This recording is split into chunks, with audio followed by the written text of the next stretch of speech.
So we've introduced 5 faces of Shiva, and some of you may have already put it down. Some of you may have already have some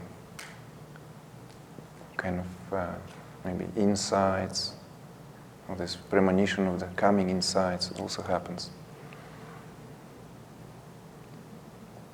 Let's talk a little bit more about each personality, about each aspect.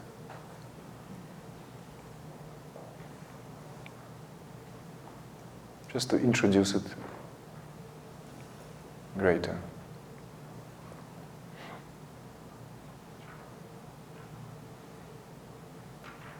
So Sadyojata, it's west-facing aspect of Shiva.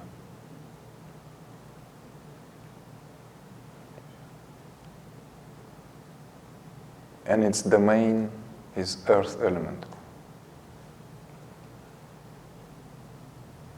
Its domain is earth element. It's like the fertility of earth itself is impregnated by the quality of Sadyojata. Therefore, quickly birthing, quickly giving birth.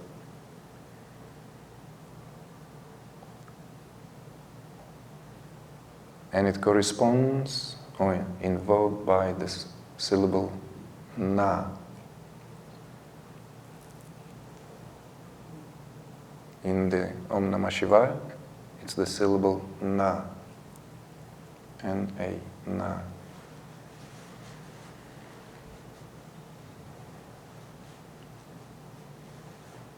This is the creative aspect.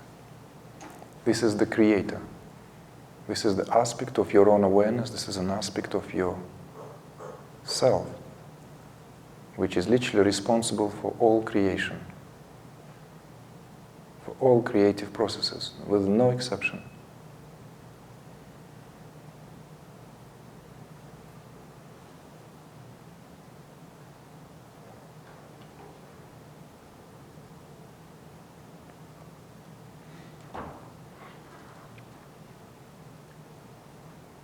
Sadyojata is literally that which brings forth something. Bring forth something. Anything. It is that quality of your awareness which is present whenever there is something about to be born.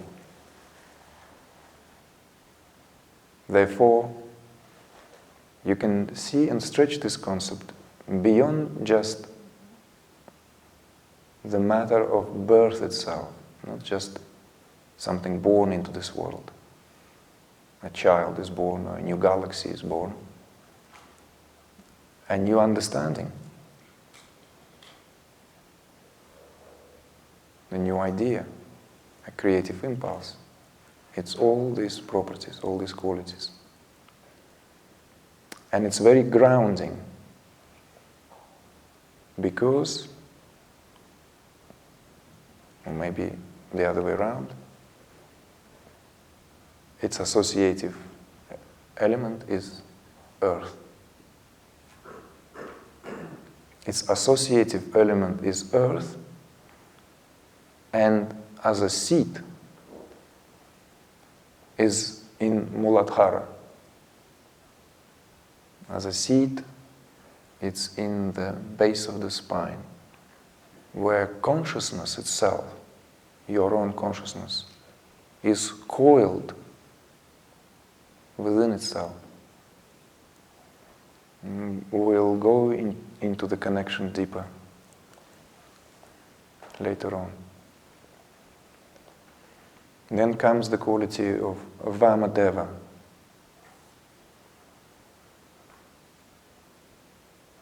It's a north-facing aspect of Shiva.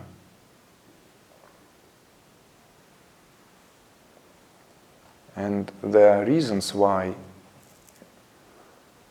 Vamadeva is called Vamadeva, and there are many ways of how that could be translated. Shortly, it's known as pleasing, beautiful. But the deeper connotations are, it's when someone is standing facing north, on the left side would be that east, which is represented by Shakti. So it is the Shakti side of Shiva. And it's beauty personified, beauty and power. It represents water element, fluidity.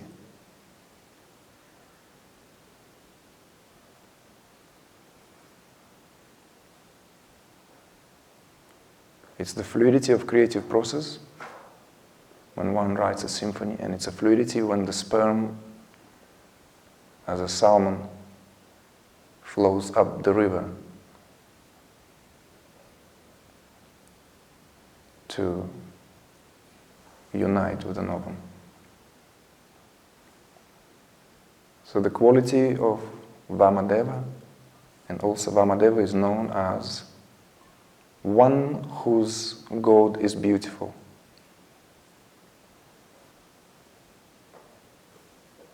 It is the preserving aspect of Shiva.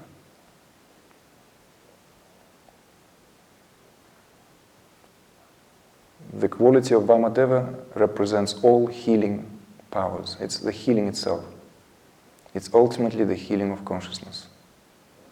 And in many parts in India where Tantrism is practiced, simple folk worship Vamadeva because it is that what preserves, sustains and heals from diseases, from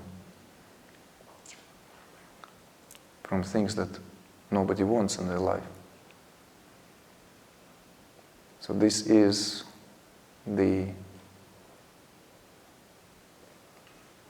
north-facing aspect. And here, now you are going to be a little bit confused, which is okay, because the linearity will be broken a little bit. So for those of you who already kind of, that must be second chakra, right? Svadhisthana. But no, the seat of Vamadeva is in the heart, in Anahata.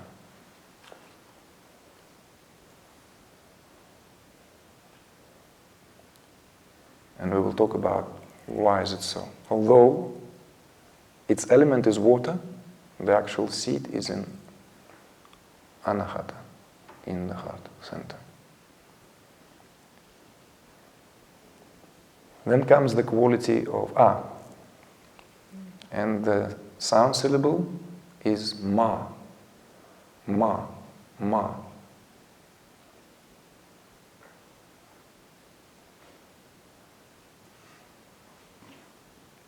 What is it for Sadyojata? What's the sound syllable for the first person? Na.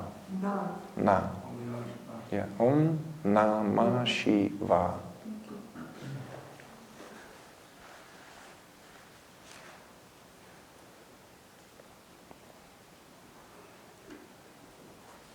The third aspect is Aghora. In Sanskrit grammar, when the A is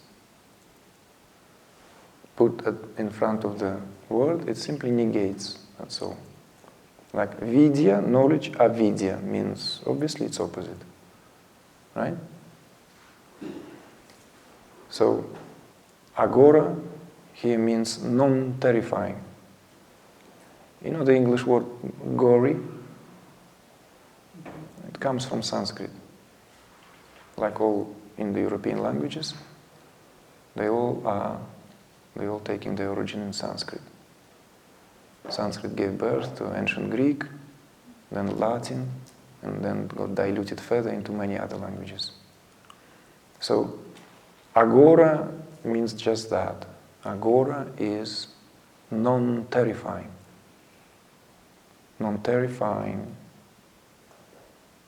and it's a south-facing.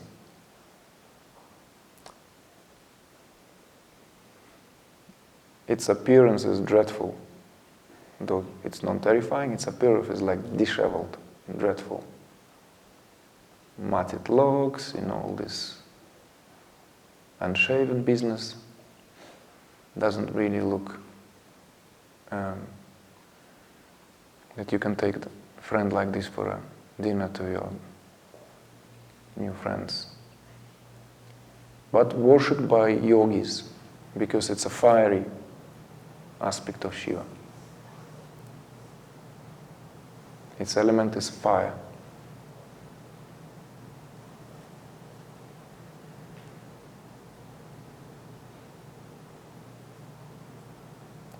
Its element is fire,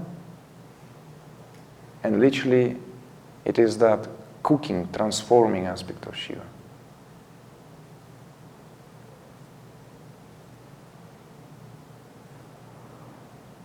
I think even in some descriptions he has uncut nails.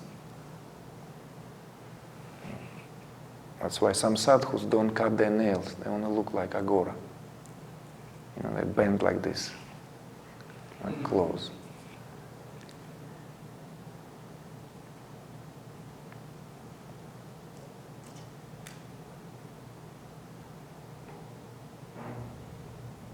So his sound, syllable is she. She.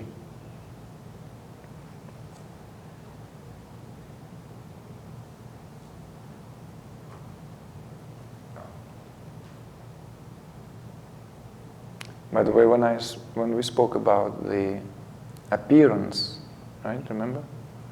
When we spoke about the appearance, I forgot to mention the kind of iconographical, if you will, symbolic appearance of the other two.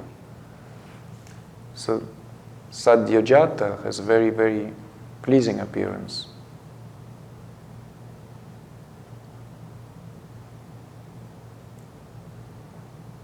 And they say its color is white or silver hue. Whereas Vamadeva has these aristocratic features. He is the one you want to take to your friends because you'll impress them. He's very well mannered and have good upbringing and all the rest that comes with it. And he wears red garments and occasionally a turban.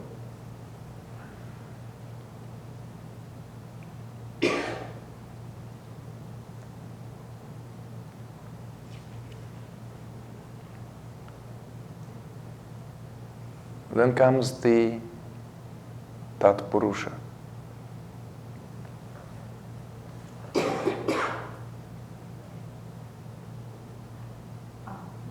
What's the seat of She. Seat. The seat. Just we'll wait with that. So Tatpurusha is now, obviously, east-facing.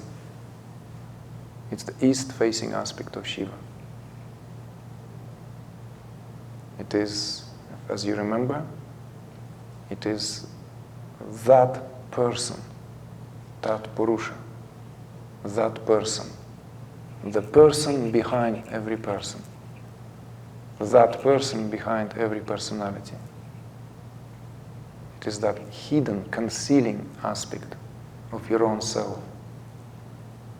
It is where Shiva, through its own force of Maya, conceals his own nature from himself.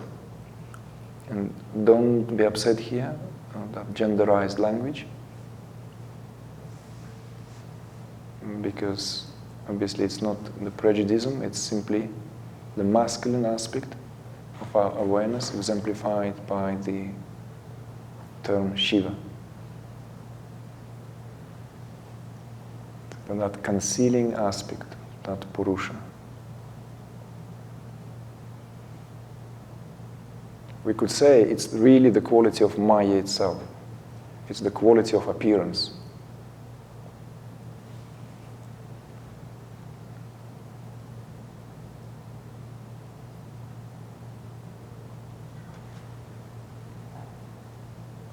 Its element is ether.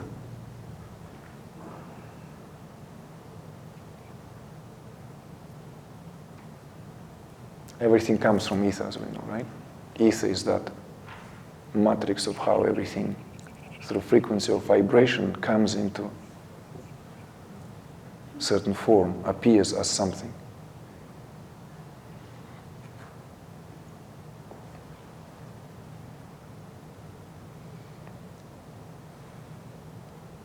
And the fifth is Ishana.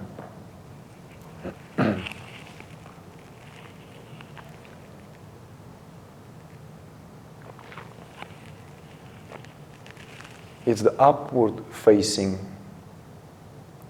face of Shiva. Upward facing. It no longer faces any directions, it's facing upward. It encompasses in itself all other aspects of Shiva, because this is where it brings them all into transcendence. Ishana is the revealing aspect, it's the grace itself. It's where Shiva reveals its own nature, or his own nature, to himself again.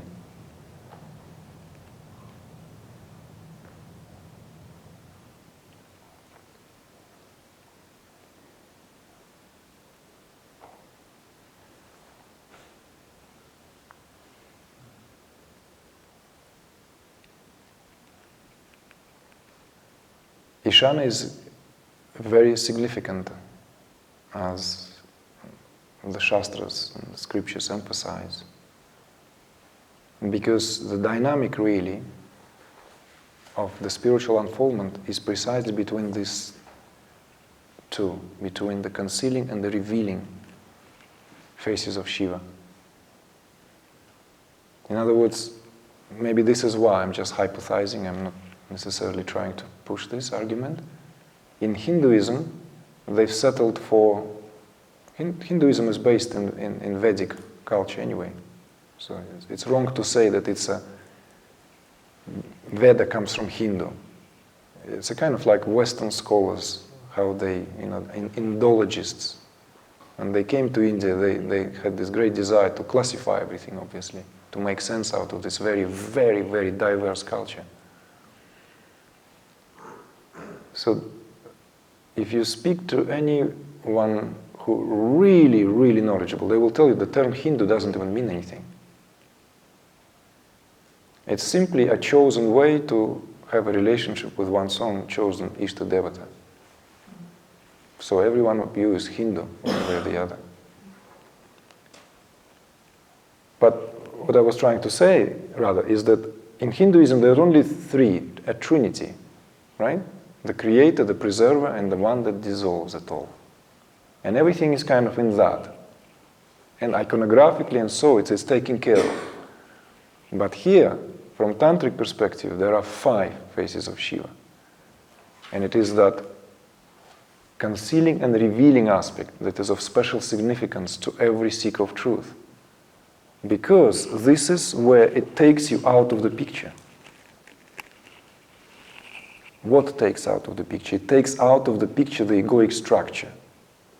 It takes out of the picture that what we essentially can call like, like I'm ignorant, I need to get enlightened.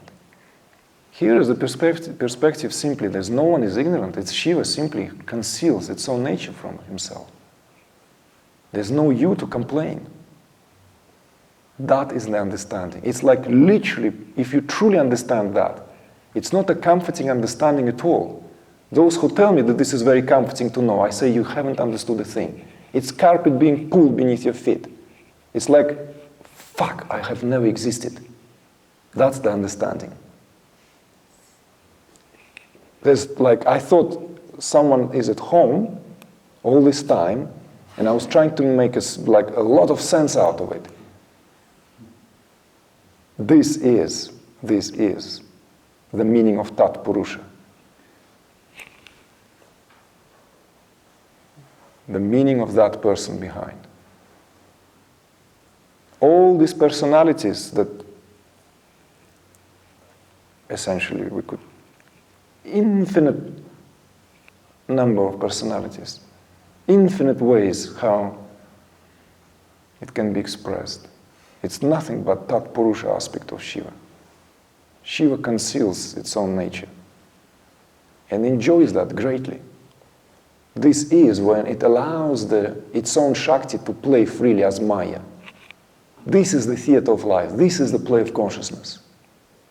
I said that example many times, so forgive me, I'm going to kind of recycle myself. Recycle, my own speech here. It's like, you came to see a show on a stage and there is like every character is enlightened and good.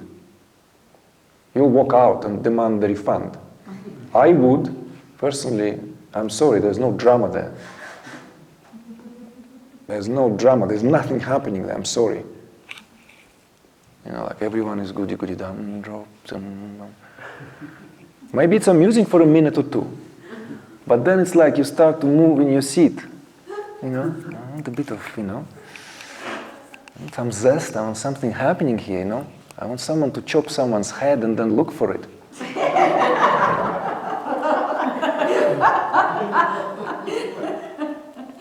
I want the hero, I want the villain, and I want a James Bond, I want a Blondie, I want something happening there.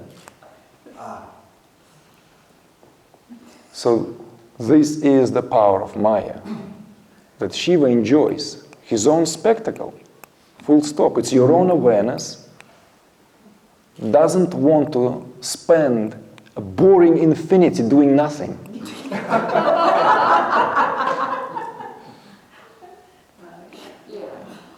It wants to entertainment. If only, of course, if only that would not bring all this, like suddenly, oh wow, it's like, and all the problems of the world and all the dilemmas, and we start to solve them, and it becomes really critical. And the United Nations is created, and it's like really.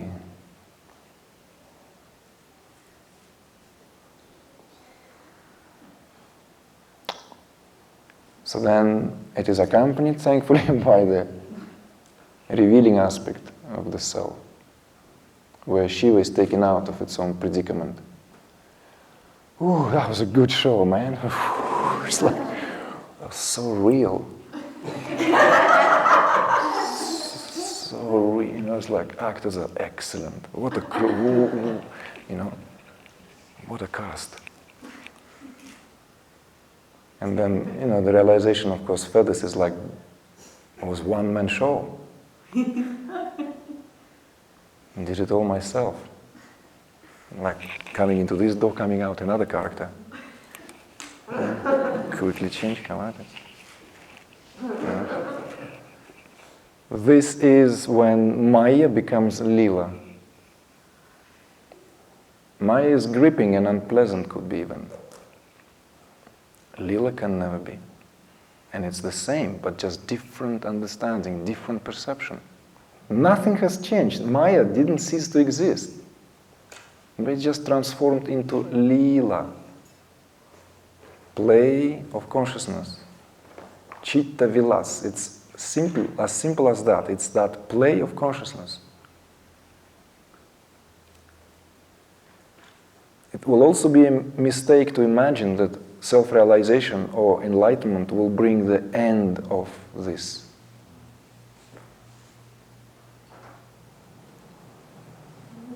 In some phase, it may feel like that. At a certain phase, it may feel like that. But it's like that, okay, I've watched, nothing is happening, now I want something. And then when it is the quality of Lila reveals itself, and one willingly plays that. And we are so good at it anyway. We are good at it, but we complain. And then we kind of like complain with the roles we gave to ourselves. I'm a bad mother, I'm like, I'm this mother, I'm Jewish mother, I'm Christian mother, I'm bad father, it's like bad son, it's like constantly something we find. Something wrong with the role we play. Or with the script. The God just definitely like messed it all up. They should have been like that, he promised eternal what have you, and where's this suffering came from. It's just someone has definitely messed it all up in higher departments. But all this, don't lose your attention, happens between the Tatpurusha and Ishana. This is where the seeker of truth excels.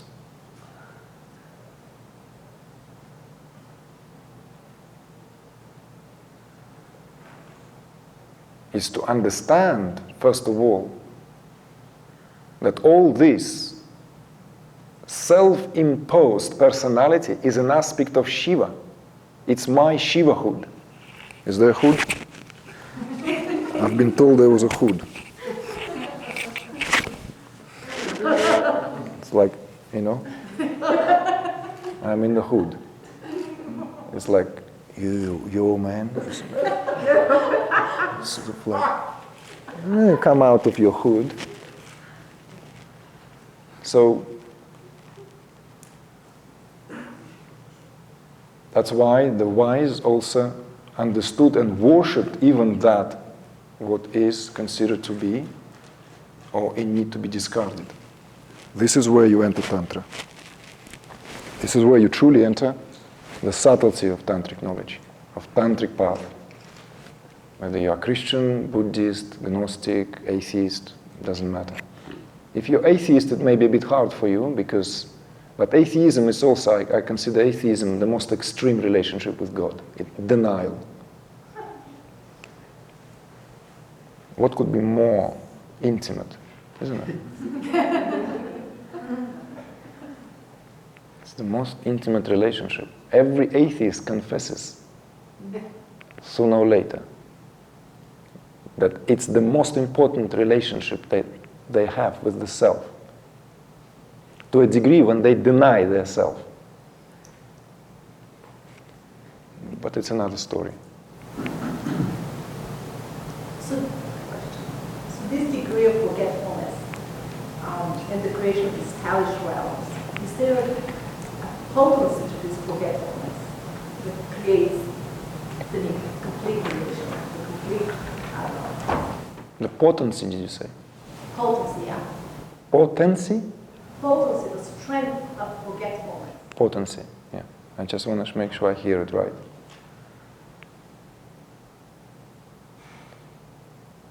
Well, the potency is such that the whole ocean is arrested in a drop. I don't know if I understand what you mean by potency. I mean, this, Shiva conceals himself. Yes. So in that forgetfulness, we end up creating this extreme hellish realm. Yes, absolutely. Absolutely, I see where you're coming from. Everything becomes this predicament.